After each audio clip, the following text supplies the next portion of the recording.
Another edition of it's after the morning, Saturday afternoon stories. And this week's book is called New Shoes. Remember, we feature text stories of people of color, whether it's the author, the illustrator, or the content. Well, this is by Susan Lynn Meyer and illustrated by Eric Velasquez. We are familiar with his work. Was it the book where his grandmother gave him a gift and they went to the Metropolitan Museum of Art? I believe that's the same illustrator. Yep. And let's look at the back. Oh, I remember this. Don't you all remember this? Grown-ups, I don't think they do it anymore. No, my mom said that she used to do this going to the store, preparing to buy shoes. They would trace the outside of the foot with a pencil and then cut them out. And that's how they would measure the size of the shoe, which one would be appropriate, which pair of shoes. So this is really old school. All right, well, let's see what this is about on this beautiful Saturday. A lot of people will be getting new shoes for Christmas during the holidays, getting their outfits together. So this is let me shift this. This is very exciting. New shoes. Think about some of the shoes that you used to get as a child. Oh, I could think of a few pair I was so excited about. Oh, look at this. Tracings of feet. This is how they used to measure them. All right. Okay. Let's do this quickly. My cousin Charlotte hands me the package as we stand outside Johnson's Shoes. If you could have any shoes in the window, I ask, which ones would you choose? Those, Charlotte says, pointing to red sandals. What about you, Ella May? Today, I choose saddle shoes. Those are those old-fashioned shoes we just saw. They'd be just right for back to school, but I know full well it's just wishing. Money's too tight for new shoes. Yeah. Let's look at the time, the estimate. You think this is from we can always tell by the cars. You think the 50s? Well, let's look at some of these stores. Do you recognize them? Some type of center, Story Drugs. We can't tell the state yet. Okay, but let's look at this. That looked like maybe some parents, mama. Okay, let's see. When I get home, Mama opens the package. Winslow's shoes are in good shape, she says. She hands them to my brother Clayton. That's Clayton, the glare. That's the way we always hand them down. Winslow's shoes go to Clayton. Charlotte's go to me. I clean Charlotte's old shoes, but when I put them on, they pinch my toes. I show Mama. Mama sighs. We'll just have to scrape together money for new shoes. Shoes I pick out myself. I can't believe it. On Saturday, we're going to Johnson's. Just like today is Saturday. Well, let's look. Oh, look like a fancy store. See all these pairs, boxes of shoes in the back. Reminds you of what, Macy's or Nordstrom's. I think there's a Johnson's Shoe Corral. No, that's Wesley Shoe Corral in Hyde Park. But yeah, these are historic shoe stores. Well, let's see this. On Saturday morning, when we walk in, the bell jingles. Mr. Johnson looks our way. Behind us, the door jingles again. A girl with her yellow, she has a yellow dress and yellow curls, walks in with her daddy. Mr. Johnson heads toward them. Okay. This is interesting. Let's see what's going on here. Let's look here. Then let's look at this picture. Uh-oh. Mama and I walk to the back of the store and stand against the wall. That blonde-haired girl tries on shoes, posing in front of the mirror. I sigh. Weren't we here first? But I know colored people always have to wait. Oh boy. Finally, the girl's daddy buys her a new pair of shoes and they leave. Oh, so we know that this is probably Jim Crow era. Yeah, 50s and 60s. And look at those pretty red shoes this girl have on. Well, you know, she has a pretty pink dress, so and she matches her mom. Well, let's see what happens here.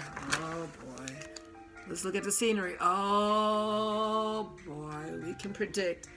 How can I help you now? Mr. Johnson says to us. I point to a display of saddle shoes. I want to try those on, sir, I say. I hear Mama suck in her breath. Oh, we'll do something different. Ella May, she says. Or, that wasn't her voice. Oh, we'll do something different. Ella May. We'll make a picture of your feet for Mr. Johnson. But, I start to say, pencil and paper are over there, gal. Mr. Johnson says to Mama. How about that customer service? Oh, boy. Let's look at this.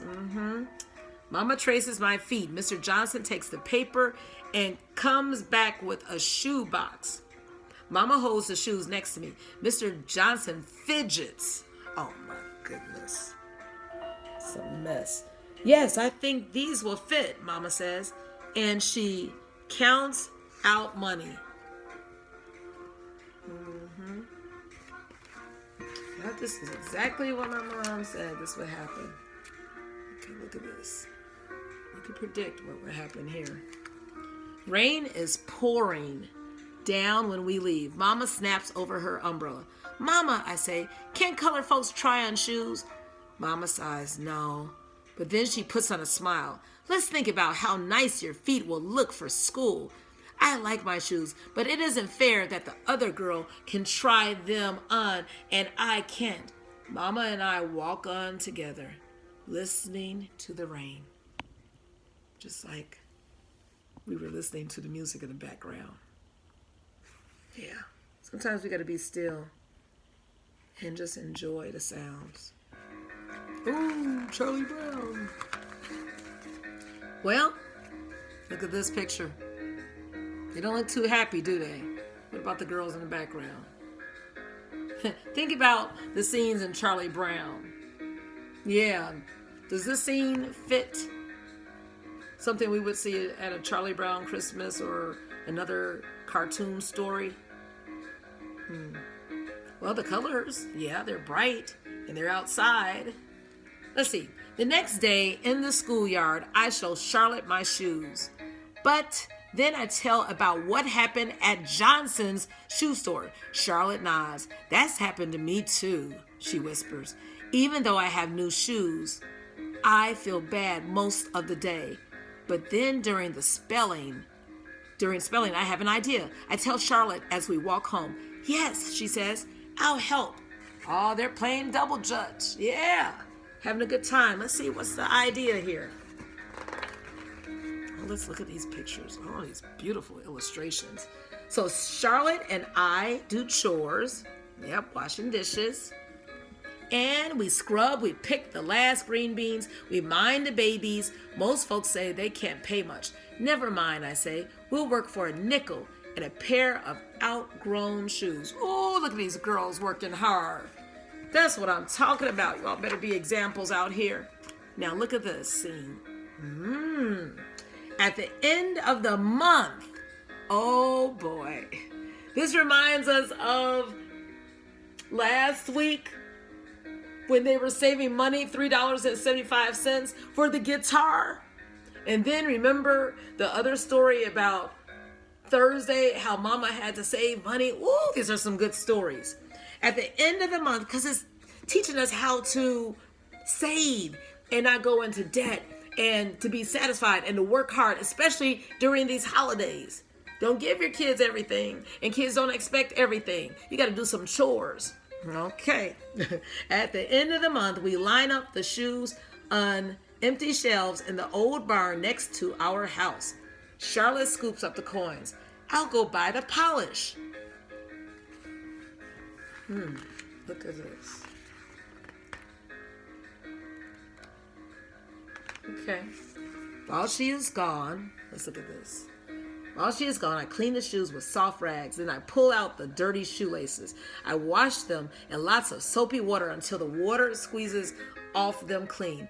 I hang the laces on the clothesline to dry in the sun. Oh, look at this. Some hard working young ladies who are resourceful, who have great ideas. Now look at this. Charlotte comes running back. I call red, she says. She uses a nickel to pry open the red tin, and I open the black. I take a pair of shoes and rub the polish in. Then I scrunch up my hand inside, smoothing out all the wrinkles, and buff the shoes until they shine. Oh, Christmas time is here. Happiness and cheer. They look happy. Fun for all. That children call their favorite time of year. Oh boy. I get distracted. Snowflakes in the air. Carols everywhere. I'm trying to go by memory. Olden times and ancient rhymes. Yeah. All right. The sun has dried the laces. Now I thread them back through the holes. Charlotte holds up the shiny red Mary Jane. She had been buffing. Look at those beautiful shoes. Almost as good as new, she says proudly. This is what I'm talking about. Be grateful. Being grateful. Oh, look at this beautiful picture. Hey, Ella Mae and Charlotte shoes. Price 10 cents and another used pair. Will you look at this? Love it. The neighbors know we are ready to open even before the paint on our sign is dry. Ella Mae and Charlotte shoes, it says. Price 10 cents and another used pair. Mrs. Douglas peeps in the barn door holding little Laura's hand. Right behind them, I see more neighbors coming. You see this? These great entrepreneurial ideas, how to make money. Don't give all that money to your children. I'm telling you, let them come up with the genius within them. They can set up so many businesses. I know so many grade school, elementary kids with their own legitimate hustles. They're making their money. Look at this. Okay? Look at this, Mrs. Douglas marvels. No need to go to Johnson's now. Then she hesitates. Last time, the shoes from Johnson's gave my Laura blisters, she says. Can she try these on to see which one fits best? Charlotte and I smile. We hold our heads up proud. Yes, ma'am, she can. I say loud and clear. That's right. Speak clearly. Ooh, that sounds old school. In our store, anyone who walks in the door can try on all the shoes they want. Love it. You're talking about some customer service. That's what it takes. These girls are examples. Oh, and that's the end. Let's read a little bit about the author.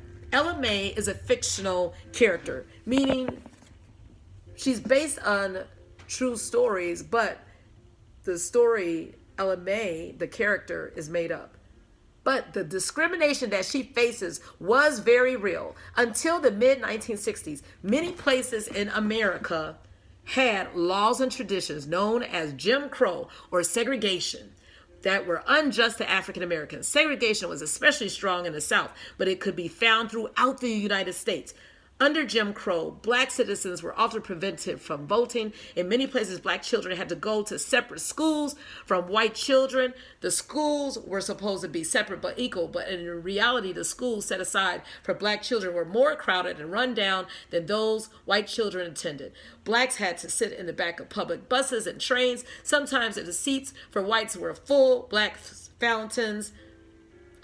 had to give up their seats to whites. Blacks had to use separate bathrooms and water fountains. Many lunch counters and restaurants would not serve African Americans in stores. African Americans often had to wait until all white customers had been served.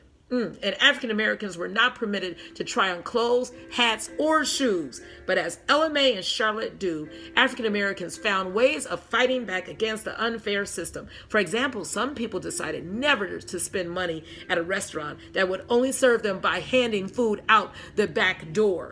Remember the Woolworths lunch counter boycotts?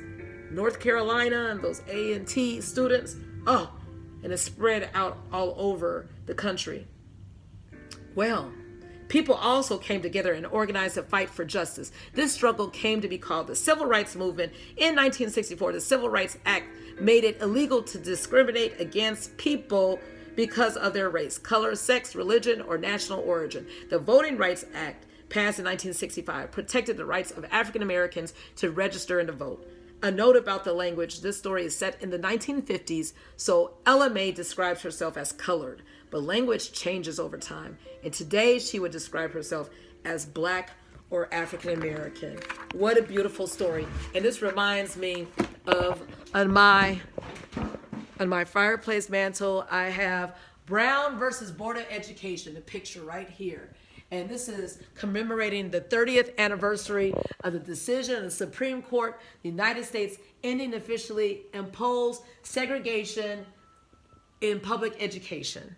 Yeah, and we know who was on the Supreme Court. Yeah, Thurgood Marshall. So we honor our past, our ancestors, those who fought so that we can shop and get beautiful shoes and go to fancy stores. But remember those who sacrificed and paved the way so that we could get bargains. But it's nothing like homemade gifts, and it's nothing like working so that we can build our own businesses and do chores to help one another.